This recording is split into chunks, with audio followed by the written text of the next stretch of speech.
Bismillahirrahmanirrahim. Assalamu alaikum. Good morning, dear students of class 6. Dear students, today we are going to solve another question from exercise 7b.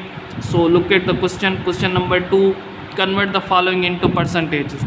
यानी कि जो नीचे दिए हुए वाले number से उनको क्या करना है, परसेंटेज में कन्वर्ट करना है। एक बात याद रखने की कि जो नंबर आपको होल नंबर्स में मिला हुआ हो, पॉइंट्स में नंबर मिला हुआ हो, उसको आपने परसेंटेज में बनाना हो तो आपने क्या करना है, सिंपली उस नंबर को 100 के साथ मल्टीप्लाई कर देना है।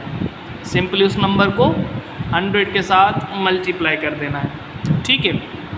लेकिन अगर कोई नंबर आपको परसेंटेज में मिला हुआ हो, उसको आपने होल नंबर में कन्वर्ट करना हो, then you have to divide it by 100। So यहाँ पर आपके पास क्वेश्चन नंबर 1 है 1/5। अब इसका सॉल्यूशन देखें, 1/5 को मल्टीप्लाई करवाया हमने 100 के साथ, 5 की टेबल 100 पे 20 टाइम, तो ये आपके पास 20 परसेंटेजेस, यानी कि ये नंबर आपका परसेंटेज में कन्वर्ट हो गया। ओके, नंबर दूसरा देखें 2/25। अब देखें 2/25 को अगेन आपने 100 के साथ मल्टीप्लाई करवाया, 25 की टेबल 100 पे 4 दफ़ा, 4 2s are 8, आपके पास इसका आंसर 8 परसेंटेज आ गया, ठीक है।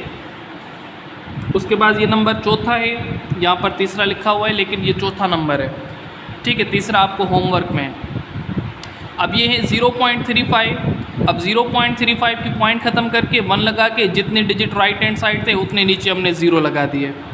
ये बन गया 35/100। इसको 100 के साथ मल्टीप्लाई किया, 100 में कैंसिल हो गए, बाकी बचा आपके पास 35 इसका आंसर, ठीक है। बहुत आसान से क्वेश्चन से। अब आपके पास होमवर्क क्या है, क्वेश्चन नंबर 2 कंप्लीट आप सॉल्व करेंगे फ्रॉम बुक पेज नंबर 103, ठीक है। टेक केयर, अल्लाह हाफिज़।